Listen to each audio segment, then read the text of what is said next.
आप सभी का स्वागत है। बहुत बहुत नमस्कार आपको। आज हम यहाँ पर टपकेश्वर में आए हैं और टपकेश्वर का जो माहौल है काफ़ी बेहतरीन है। काफ़ी दूर दूर से यहाँ पर भक्त आए हैं यहाँ के दर्शन करने और आपको व्यू दिखाना चाहूँगा कितना बेहतरीन व्यू है।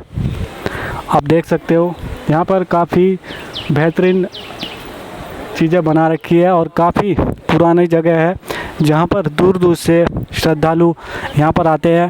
और अभी हम आपको कहना चाहते हैं कि अभी अंदर जाकर के हम बाबा महाराज जी का इंटरव्यू लेंगे और उनसे पूछेंगे कि यहाँ का पूरा इतिहास पूछा जाएगा कि यहाँ पर क्या हुआ था क्या नहीं हुआ था। तो आप इस वीडियो को देखते रहिए।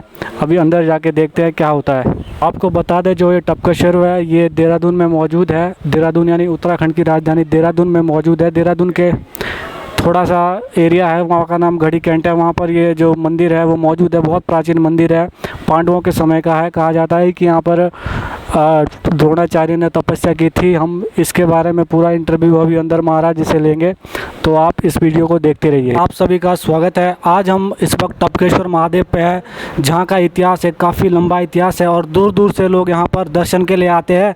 तो हमारे साथ आज महाराज जी है, उन्हीं से पूछते हैं कि यहाँ का क्या इतिहास है और क्या मान्यता है टपकेश्वर के लोग टपकेश्वर को लेकर के। तो इन्हीं से पूछेंगे कि क्या इतिहास है यहाँ का। महाराज जी सबसे पहले आपको नमस्कार। आपसे पूछना चाहते हैं कि यहाँ का क्या इतिहास है, क्या यहाँ की मान्यता है टपकेश्वर की कि लोग यहाँ पर दूर दूर से आते हैं और क्या यहाँ की हिस्ट्री रही है। ओम हरि ओम। यहाँ का इतिहास है जी, यहाँ का इतिहास बताते हैं कि महाभारत काल हुआ था ना, जब उसके पूर्व का इतिहास बताते हैं। इसलिए बताते हैं कि पूर्व काल में यहाँ पर देवताओं ने आके भगवान भोलेनाथ की तपस्या करी थी, ऐसा बताते हैं हमारे संत लोग। और देवताओं की तपस्या से प्रसन्न होकर भगवान भोलेनाथ ने उनको दर्शन दिया। जो भी उनकी जन कल्याण के लिए मनोकामना थी भगवान भोलेनाथ ने पूर्ण की। फिर कुछ काल बीतने पर बताते कि ऋषि मुनि लोग आए भ्रमण करते करते। उन्होंने भी देखा भाई गुफा है, शांति वातावरण है, तो भजन करने का अच्छा है यहाँ पर, तो वो भी यहाँ पर रहे। और भगवान भोलेनाथ की बताते कि उन्होंने भी तपस्या करी, तो उनकी भी तपस्या से प्रसन्न होकर भगवान भोलेनाथ ने जो भी उनकी मनोकामना थी, मोक्ष की कामना थी, भोलेनाथ ने पूर्ण करी, ऐसा महात्मा लोग बोलते हैं। फिर कुछ काल बीतने पर भ्रमण करते करते द्रोणाचार्य जी आए। द्रोणाचार्य जी ने भी यही देखा कि भाई एकांत स्थान है, नदी बह रही है, स्वच्छ नदी है और शांति वातावरण है, तो यहाँ रहना चाहिए, भगवान भोलेनाथ की आराधना करना चाहिए। तो उन्होंने भगवान भोलेनाथ के यहाँ पर 12 वर्षों तक बताते कि तपस्या करी। तो इनकी भी तपस्या से प्रसन्न होकर भगवान भोलेनाथ ने दर्शन दिया। फिर कहा कि हे द्रोण तुम्हारी क्या इच्छा है कि भगवान मेरी इच्छा है कि आप मेरे को धनुर्विद्या का ज्ञान प्राप्त करवाएं ताकि मेरे संसार में कीर्ति बढ़े और लोग मेरे को जाने। तो तथास्तु उन्होंने बोला ठीक है। फिर उनको धनुर्विद्या का ज्ञान हुआ। धनुर्विद्या का ज्ञान तो उनको परशुराम जी ने सिखाया था, उनके गुरु थे। फिर वो उसकी प्रेरणा से परशुराम जी ने सिखाया। फिर द्रोणाचार्य जी यहीं रहने लगे। फिर यहाँ रहते रहते उनका ब्याह भी हो गए, शादी भी हो गई। फिर कई समय तक उनके यहाँ कुछ लोग कहते हैं कि यहाँ पर द्रोणाचार्य ने तपस्या की और उसके बाद यहाँ पर अश्वत्थामा ने भी तपस्या की। इसके बारे में क्या मतलब इसकी इतिहास है? मैं यही बताता हूँ। तो द्रोणाचार्य जी की शादी हुई है, तो उनके यहाँ फिर कई समय तक पुत्र नहीं हुआ। फिर उदास रहने लगे। एक बार आकाशवाणी के हे द्रोण तुम निराश नहीं हो, मेरे अंश से तुम्हारे यहाँ पुत्र होगा। फिर इनके यहाँ 9 मास बाद फिर द्रोणाचार्य जी के यहाँ पुत्र हुआ।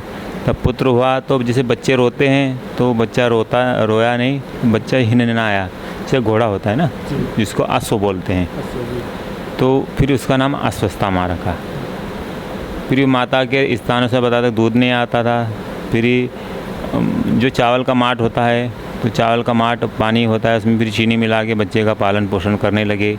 ऐसे करते करते 5 वर्ष का बच्चा हो गया। तो फिर एक दिन ऐसा हुआ कि इधर ऋषि मुनियों के आश्रम भी रहते थे, उनके बच्चे भी इधर भ्रमण करते करते घूमते घूमते आए यहाँ पर। तो बच्चे के साथ में फिर आए यहाँ पर, बच्चे को भी देखा, तो बच्चा भी फिर उनके साथ में उनके वहाँ आश्रम पे गया। तो माताओं ने, बच्चों की माताओं ने उसको बच्चे को 1 कटोरा दूध भर के दिया। बताते हैं कि फिर बच्चे ने पिया तो उसको बड़ा अच्छा लगा पहली बार दूध पिया तो। उन्होंने पूछा कि माताओं ये क्या है, कि बेटा ये दूध है, तुम पियो। तो बड़ा प्रसन्न हो गया, दूध पिया और फिर शाम को वापस आ गया घर। फिर शाम को और भूख लगी तो उसने वो मांगा दूध बच्चे ने, तो माँ ने वही मार टका रहता था चावल का दिया, तो बच्चा मना कर गया कि माँ ये तो दूध नहीं है, दूध तो आज मैंने पिया, आपने जो कि मेरे को क्या पिलाती रही, कि बेटे अपने यहाँ दूध नहीं है। कि बच्चा जिद करने लगा, तो कि जा भगवान तेरे को दूध देंगे। ऐसा माता ने कहा कि कह देंगे तो बच्चा मतलब उसका ध्यान मतलब भगवान तरफ चला जाएगा। तो वो इस बहाने फिर ही भगवान पास आया, फिर भगवान को उसने तपस्या करने लगा, मेरे को भगवान आप दूध दो। तो 6 मास तक बताते हैं कि अस्वस्था माँ ने तपस्या करी भगवान भोलेनाथ की, और उनकी तपस्या से प्रसन्न होकर भगवान ने उनको दर्शन दिया और अजरामरता का वरदान भी दिया, ऐसा बताते हैं कि, और फिर दूध भी प्रदान किया। तो अभी जो वर्तमान में जल चपक रहा है कि पहले दूध गिरता था। तो पहले जो देवताओं ने तपस्या करी थी ना, उस काल में इसको देवेश्वर के नाम से जानते थे, क्योंकि देवताओं के द्वारा प्रकट हुए। फिर ऋषि मुनियों ने तपस्या करी तो तपस्या के द्वारा प्रकट हुई तो इसको तपेश्वर के नाम से जानने लगे। जैसे समय बदलता गया, फिर दूध प्रकट हुआ तो दूधेश्वर के नाम से जानने लगे, और कलयुग में फिर दूध का मतलब लुप्त हो गया, तो फिर यहाँ पे इसको टपकेश्वर के नाम से जानते हैं, जल टपकता है इसलिए। जैसे समय समय पे इसका जैसा कार्यक्रम होता है, अभी हमारी शोभा यात्रा आ रही है सावन में 9 अगस्त को, और शिवरात्रि का भी बहुत बड़ा यहाँ पर वो होता है, कार्यक्रम होता है, भंडारे होते हैं, और होली मिलन है, और जो भी भक्तों की भी जो भी जिनकी जैसी मनोकामना यहाँ से मान के जाते हैं, कोई किसी शादी नहीं हो रही, किसी की नौकरी नहीं लग रही, किसी के यहाँ पुत्र नहीं हो रहा, जो भी भगवान जिसकी जैसी भी कामना होती है यहाँ आते हैं भक्त। बहुत दूर दूर से आते हैं, पंजाब, हरियाणा, दिल्ली, राजस्थान, मध्य प्रदेश, जहाँ भी जैसा भी जिसको पता चलता है यहाँ हर भक्त आता है। जी, आप देश भर के भक्तों को क्या मैसेज देना चाहते हो यहाँ से? हम यही मैसेज देना चाहते हैं कि भाई जो भी आता है भगवान आओ, दर्शन करो, और जो भी तुम्हारी इच्छा है और तुम्हारे भाग्य में होगा तो भगवान ज़रूर देंगे। और तीर्थों का दर्शन करने से तो कल्याण होता है, इंसान का पुण्य प्राप्त होता है। जहाँ भी जाओ तुम वहाँ पर, और जाके जहाँ भी तीर्थ में जाते हो वहाँ कुछ दान करो, ऐसी जगह दान करो जहाँ गौशाला हो, जहाँ विद्यालय हो, गुरुकुलम हो, जहाँ वृद्धो आश्रम हो, ऐसी जगह भी दान भी करो, तो भाई उन लोगों का बेचारों का कल्याण हो और हमारे धर्म की रक्षा भी हो। जहाँ ब्रह्मचारी लोग पढ़ते हो, जो साधु संत अच्छे कार्य करते हो, जहाँ हमारे यहाँ भी समय समय पे हम कन्याओं की शादियाँ कराते हैं, जैसे जो भी होता है ना, जैसी भी आती है कन्या शादियाँ हम कराते हैं। ऐसा हम धर्म का काम हमारा थोड़ा जैसी हमारी होती है ना व्यवस्था, हम कार्य करते हैं। हमारा सेवा दल बना हुआ है यहाँ पर, वो फिर से मिलजुल के हम सब कार्य करते रहते हैं समय समय पे। जी, बहुत बहुत धन्यवाद आपका, और उम्मीद करते हैं कि इसी तरह से आगे समाज का कार्य आप करते रहे और दुनिया भर से यहाँ श्रद्धालु आए। बहुत बहुत धन्यवाद।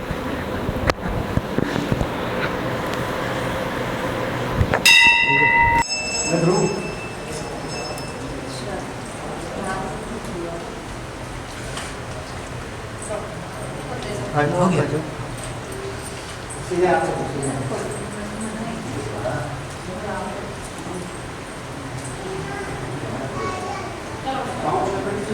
Hello.